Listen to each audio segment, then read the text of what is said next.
Supreme কোর্টের রায়ে থমথমে বাগদার মামা ভাগ্নে গ্রাম। স্থানীয়দের দাবি, এই গ্রাম থেকে চাকরি গিয়েছে প্রায় 40 জনের। এই গ্রামেরই বাসিন্দা চন্দন মণ্ডল, যিনি বাগদার শতরঞ্জন নামে পরিচিত। অভিযোগ, তিনি টাকা নিয়ে শুধুমাত্র মামা ভাগ্নে গ্রামেই 100-রও বেশি শিক্ষকের চাকরি দিয়েছিলেন। বছর দেড়েক আগে তাকে গ্রেফতার করে সিবিআই।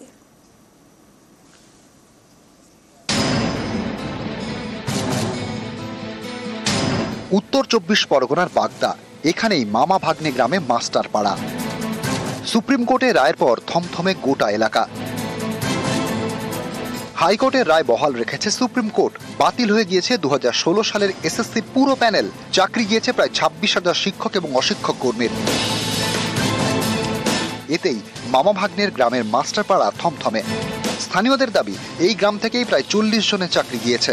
মামা ভাগ্নে গ্রামের বাসিন্দা মিঠুন বিশ্বাস, তাঁর পরিবারের দাবি, চাষের জমি বিক্রি করে চন্দন মণ্ডল ওরফে শতরঞ্জনকে 2 লক্ষ টাকা দিয়েছিলেন। টাকা দিয়ে ক্লার্কের চাকরিও মেলে।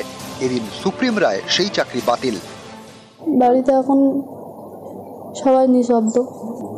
এখন কিভাবে কি হবে, কিভাবে সংসার চলবে? আমার একটা মেয়ে আছে, ক্লাস 4-এ পড়ে। মামা ভাগ্নে গ্রামের বাসিন্দা চন্দন মণ্ডল বাগদার শতরঞ্জন নামেই বেশি পরিচিত। অভিযোগ, টাকা নিয়ে নিজের গ্রামে একের পর এক চাকরি দিয়েছেন। সংখ্যাটা প্রায় 100। একটি পাড়ায় সকলেই নাকি শিক্ষক, তাই নাম মাস্টার পাড়া। সুপ্রিম নির্দেশের পর এই পাড়া একেবারে চুপচাপ। জোগাড় করি হয়তো কারো কাছে নিতে হয়তো 2-1 লাখ টাকা দিতে পারে, গরিব মানুষ হিসেবে বাড়ির লোকে হয়তো দিতে পারে। তারপরে চাকরি দিয়েছে? হ্যাঁ, এখন তারপরে হতে পারে। এখন চাকরি কোথায় করে? ওই তো বলছি তো, গঙ্গাসাগরের পাশে। টাকা নিয়ে চাকরি দেওয়ার অভিযোগ 2023 সালের ফেব্রুয়ারি মাসে শতরঞ্জনকে গ্রেপ্তার করে সিবিআই। চন্দন মণ্ডল ওরফে শতরঞ্জন আগে টিউশন করতেন। 2004 সালে স্কুলে পার্শ্ব শিক্ষকের কাজ পান। অভিযোগ, 2011 সালের পর থেকে টাকার বিনিময়ে স্কুলে চাকরি দেওয়ার কাজ শুরু করেন। আগে আর্থিক অবস্থা তেমন ভালো ছিল না। মোটা টাকার বিনিময়ে চাকরি দেওয়া শুরু করার পরই চন্দনের সম্পত্তি দিন দিন বাড়ে। স্থানীয়দের দাবি, নামে বেনামে গ্রামে প্রচুর জমির মালিক শতরঞ্জন। বারাসাতে চন্দনের ফ্ল্যাট আছে বলেও দাবি স্থানীয়দের। সূত্রের খবর, চন্দনকে টাকা দিলে চাকরি প্রার্থীকে ফাঁকা উত্তরপত্র দিয়ে আসতে হতো, তাতেই মিলত স্কুলে চাকরি। স্থানীয়দের দাবি, চাকরি দিতে না পারলে চন্দন ওরফে রঞ্জন টাকা ফেরত দিয়ে দিতেন, তাই অনেকে তাকে বলতেন শতরঞ্জন। সুপ্রিম কোর্টের রায়ে এই শতরঞ্জনের মামা ভাগ্নে গ্রাম এখন থমথমে। নিউজ 18 বাংলা। চাকরি আর নেই গতকালই জানতে পেরেছেন, আর তারপরই অবসাদ। ক্যানিংয়ে আত্মহত্যার চেষ্টা শিক্ষকের। চাকরিহারা রায়বাঘিনী স্কুলের ইতিহাসের শিক্ষক।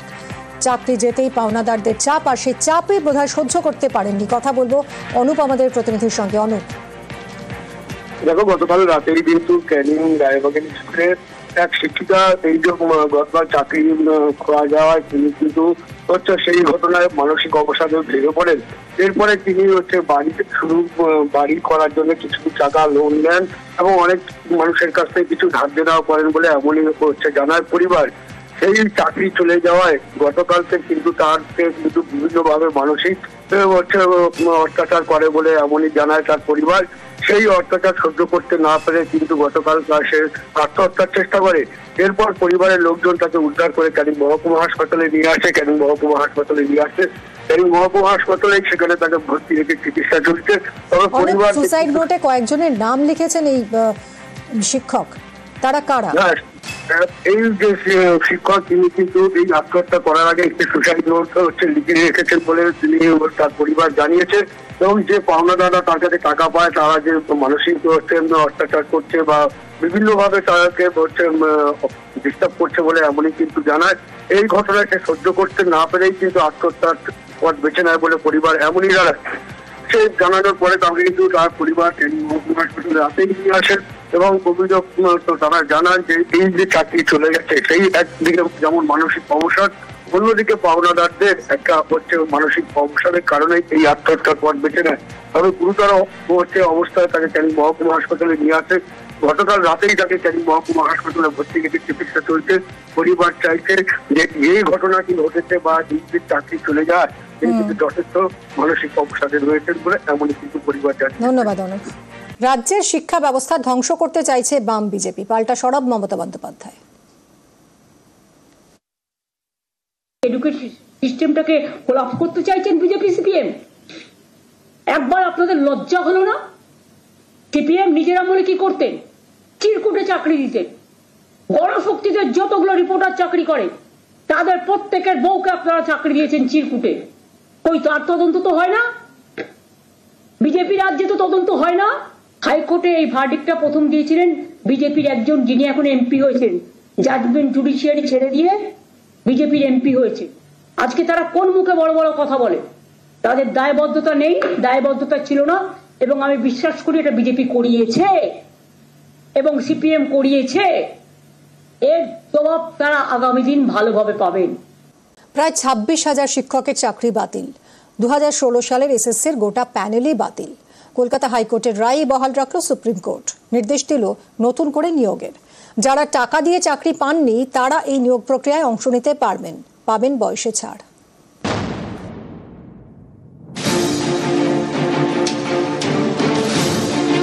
চাল এবং কাঁকড় আলাদা করা গেল না।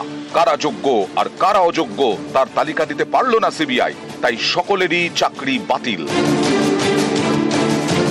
2024 এপ্রিলে দেওয়া কলকাতা হাইকোর্টের রায় 2025 এপ্রিলে বহাল রাখল সুপ্রিম কোর্ট। তাদের রায় অনুযায়ী 2016 এসএসসির পুরো প্যানেলই বাতিল। চাকরি গেল নবম দশমের 13,056 শিক্ষকের, একাদশ দ্বাদশের 5,757 শিক্ষকের, 2,484 জন গ্রুপ সি কর্মীর এবং 4,547 গ্রুপ ডি কর্মীর। এন্টায়ার প্যানেল অফ এসসিসি যেটা ছিল আজ সুপ্রিম কোর্টের রায়ের পর সেটা সম্পূর্ণ চলে গেল, সম্পূর্ণ বাতিল হয়ে গেল। বৃহস্পতিবার রায় ঘোষণা করে সুপ্রিম কোর্টের প্রধান বিচারপতি সঞ্জীব খান্না এবং বিচারপতি সঞ্জয় কুমারের বেঞ্চ। রায়ে সুপ্রিম কোর্ট বলেছে, গোটা বাছাই প্রক্রিয়াটাই দুর্নীতিতে ভরা। জালিয়াতিকে ধামাচাপা দেওয়ারও চেষ্টা হয়েছে। দুর্নীতির মাত্রা এতটাই বেশি যে এই নিয়োগ প্রক্রিয়া মেরামত করা সম্ভব নয়। এই নিয়োগ প্রক্রিয়ার কোনো বিশ্বাসযোগ্যতা নেই। কলকাতা হাইকোর্টের রায় বদলের মতো কোনো কারণ খুঁজে পাওয়া যায়নি। চাকরি বাতিলের যে রায় কলকাতা হাইকোর্ট দিয়েছিল সেটাই বহাল থাকছে। বেআইনিভাবে যারা চাকরি পেয়েছেন তাদের বেতনও ফেরত দিতে হবে। 2024 কলকাতা হাইকোর্ট তার রায়ে বলেছিল, বেআইনি চাকরি প্রাপকদের 12% সুদে বেতন ফেরত দিতে হবে। সকলের একটা ধারণা ছিল যে হয়তো সুপ্রিম কোর্ট একটা মানবিকতার কারণে বা একটু মার্সিফুল হয়ে বেতন ফেরতের অর্ডারটা হয়তো রিকনসিডার করতে পারেন, কিন্তু সেই অর্ডারটাও সুপ্রিম কোর্ট আজ আফেল করেছেন। ওদেরকে বেতনের টাকাও ফেরত দিতে হবে। এদিন সুপ্রিম কোর্টের রায়ে বলা হয়েছে, জালিয়াতি করে চাকরি হয়েছে। চাকরি বাতিলের যে রায় কলকাতা হাইকোর্ট দিয়েছিল সেটা বদলানোর কোনো যৌক্তিকতা খুঁজে পাওয়া যায়নি। কারা যোগ্য অযোগ্য সুপ্রিম কোর্ট বলেছে এত বড় প্যারামিটারের যেটা ডিসরাপশন বা ইলিগালিটিস হয়েছে, এটা দিস ইজ বিয়ন্ড রিপেয়ার। এটা কোনোভাবে রিপেয়ার করা সম্ভব নয়, কোনোভাবেই বাছাই সম্ভব নয়। তাই এন্টায়ার প্যানেলটাকে সুপ্রিম কোর্ট স্ট্রাক ডাউন করতে বাধ্য হলো। সুপ্রিম কোর্টের রায়ে বলা হয়েছে, যারা আগের সরকারি চাকরি ছেড়ে শিক্ষকের চাকরিতে যোগ দিয়েছিলেন তারা পুরনো কর্মস্থলে ফিরতে পারবেন।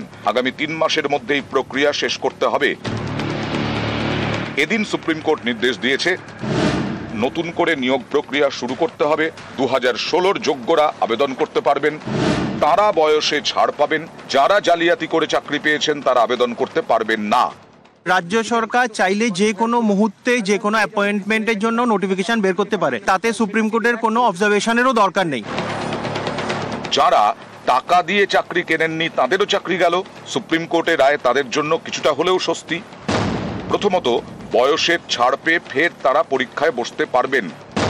এত বছরের অভিজ্ঞতা তাদের চাকরি পাওয়ার দৌড়ে সাহায্য করবে। এদিকে সুপ্রিম কোর্টেও জানিয়েছে, এদিনের রায়ের কোনো প্রভাব এসএসসি নিয়োগ দুর্নীতির তদন্তে পড়বে না। 2016 এসএসসির পরীক্ষা দিয়ে চাকরি পান 25,844 জন, চাকরিতে যোগ দেন 25,753 জন। এই 25,753 জনেরই চাকরি গেছে।